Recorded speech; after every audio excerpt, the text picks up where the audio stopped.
Premier ministre, alors le temps est écoulé. Nous allons maintenant entendre la chef du deuxième groupe d'opposition et la députée de Mercier. Alors la parole est à vous. Merci beaucoup, Madame la Présidente. Tout d'abord, je veux commencer par saluer le Premier ministre et son équipe et aussi les collègues députés du gouvernement ainsi que les députés des oppositions qui sont ici pour cet exercice important. C'est le premier auquel je participe pour le Conseil exécutif et ça me fait vraiment plaisir de le faire et de poser des bonnes questions au Premier ministre. Donc, j'espère recevoir des bonnes réponses. Premier sujet, en début d'année, Amazon a fermé ses portes de façon sauvage en laissant sur le carreau 4000 travailleurs et travailleuses, simplement parce qu'ils ont voulu se syndiquer. C'est connu partout à travers le monde, le préjugé anti-syndical de la compagnie de Jeff Bezos. Le Québec, on n'est pas une république de bananes. Comme peuple fier, notre premier ministre ne peut pas laisser faire une compagnie qui a traité notre monde de la sorte. Maintenant, quand on regarde les contrats qui existent entre le gouvernement et Amazon, non seulement les ministères et les organismes achètent auprès d'Amazon, mais on a aussi d'importants contrats en info nuagique estimés à 170 millions de dollars. C'est pas rien. Et ça continue malgré le traitement ignoble qui a été fait aux gens qui travaillent chez Amazon. Le premier ministre a dit qu'il rêvait de se sévrer d'Amazon. Au-delà du rêve et des souhaits du premier ministre, est-ce qu'il a fixé une cible de réduction des contrats qu'on a avec Amazon? Oui. Madame la Présidente, pour une fois, on est d'accord. La chef de Québec solidaire et moi, c'est inacceptable. C'était effectivement sauvage la façon dont Amazon a traité ses employés. Maintenant, le gouvernement a des contrats. On doit respecter nos contrats. On n'est pas dans une république de bananes. Par contre, il y a des contrats qui doivent être renouvelés et des nouveaux contrats qui doivent être signés. Et l'objectif que j'ai fixé au ministère du numérique, c'est que, idéalement, 100%, entre autres, de l'info nuagique soit fait au Québec avec des entreprises québécoises. Donc, on a des discussions actuellement avec des entreprises québécoises pour remplacer le plus possible Amazon. Est-ce qu'il y a une échéance? Parce qu'il dit qu'il y a des contrats qui sont en renouvelés. Donc, j'imagine que c'est quoi? C'est la moitié des contrats qui sont en renouvelés cette année, l'année prochaine, dans 5 ans. Est-ce qu'on peut avoir plus de spécifications de la part du premier ministre? Parce que sinon, ça reste juste un souhait. Oui.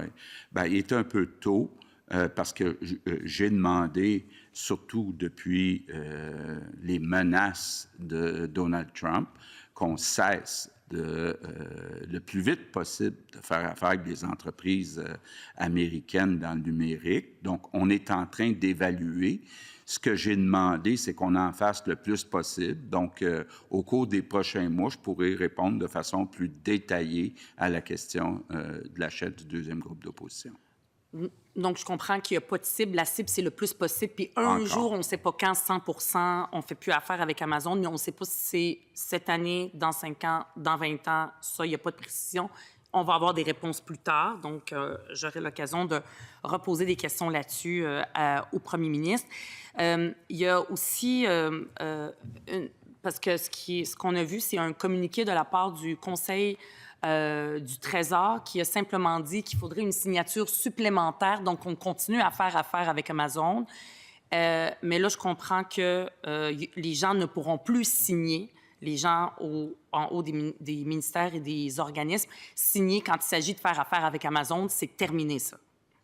Effectivement, ce qui est, bien, c'est pas, à un moment donné, il faut qu'il y ait une alternative, mais ce qu'on veut s'assurer, c'est que tous les ministères fassent le maximum pour faire affaire avec des entreprises québécoises, puis pour s'assurer que cet objectif-là soit suivi, on demande que quand c'est signé avec une entreprise américaine, il y ait en plus la signature obligatoire du Conseil du Trésor qui va revérifier que c'est bien impossible de faire affaire avec une entreprise autre qu'américaine.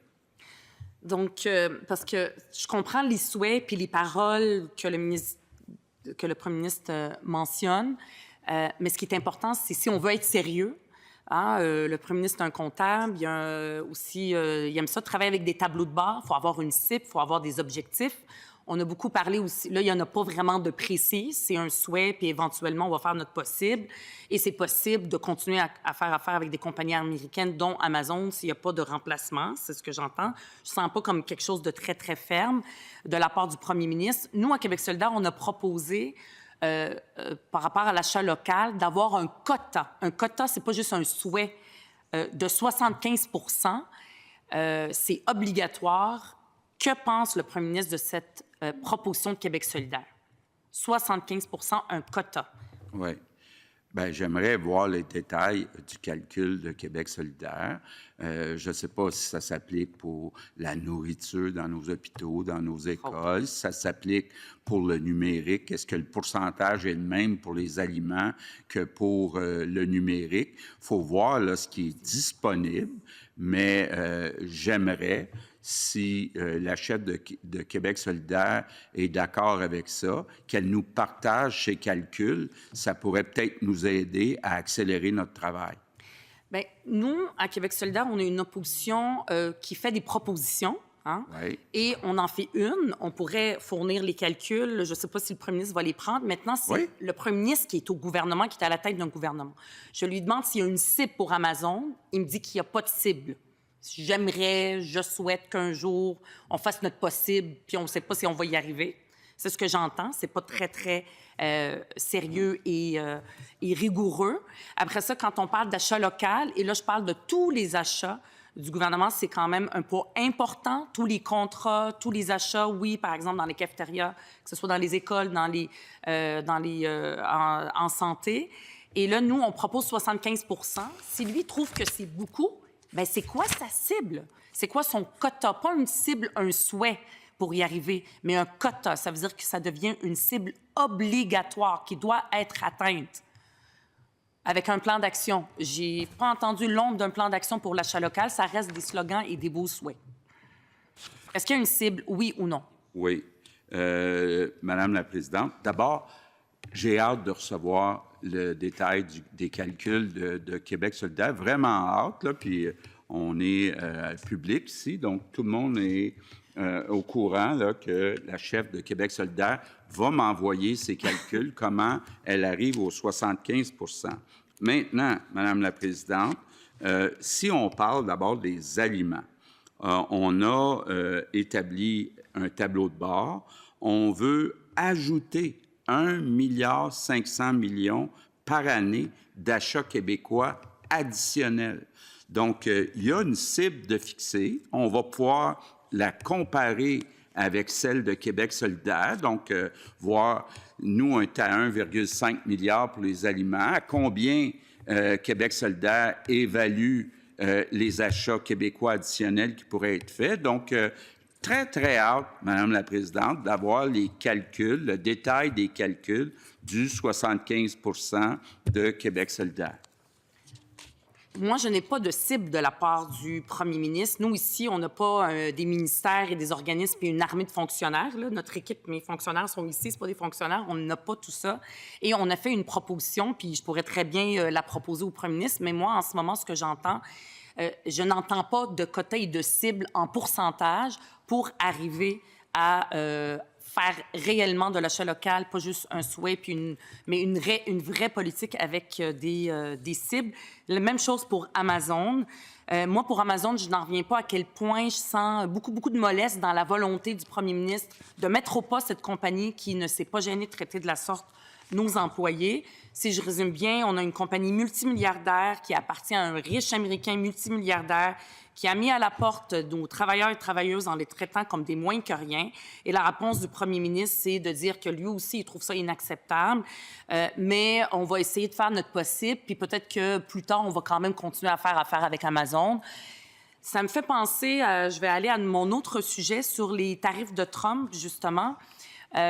J'ai observé l'attitude du premier ministre et je l'ai comparée à celle du premier ministre de l'Ontario. Hein. Il aime ça qu'on se compare avec le premier ministre, avec l'Ontario, que le Québec se compare avec l'Ontario.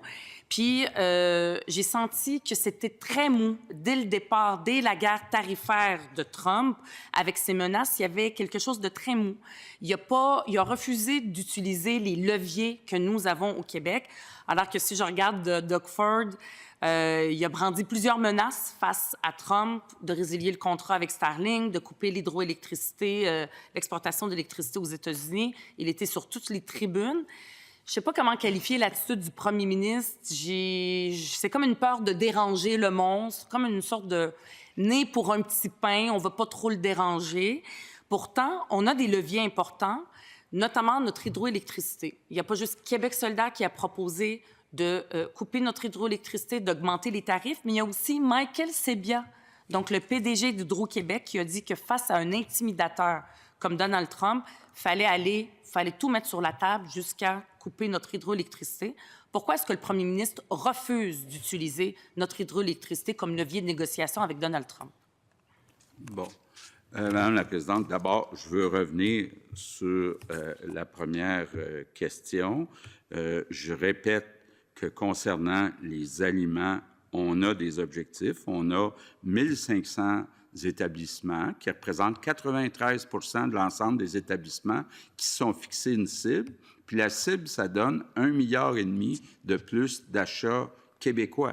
Encore une fois, j'ai hâte de comparer avec la cible de Québec solidaire. Concernant Amazon, c'est arrivé il y a quelques mois. Donc, on va faire ça dans l'ordre. On est en train de voir exactement qu'est-ce qui est faisable avec des entreprises québécoises. Puis on va lui revenir. On ne pitchera pas des chiffres là n'importe comment. Maintenant, pour ce qui est de Doug Ford, mon ami Doug Ford. Bon, mon ami Doug Ford, la chef de Québec solidaire dit que je suis plus mou que Doug Ford. Bon, rappelons ce que Doug Ford a dit. Doug Ford a dit « Je mets des tarifs sur mes exportations d'électricité ». Quelques jours plus tard, il a reculé. Okay? J'ai eu l'occasion d'en parler avec Michael Sebia. Il y a des contrats signés avec les États-Unis. On n'est pas une république de bananes encore. Il faut faire ça correctement. Je continue à dire qu'on n'exclut pas éventuellement de mettre des tarifs sur nos exportations d'électricité, mais je trouve que c'est plus intelligent, c'est plus rationnel de faire les choses correctement plutôt que de reculer. Donc, je comprends que la chef de Québec solidaire appelle ça être mou. Moi, j'appelle ça être rationnel, pragmatique, de faire les choses dans l'ordre. Donc, on n'exclut rien, mais on va faire ça dans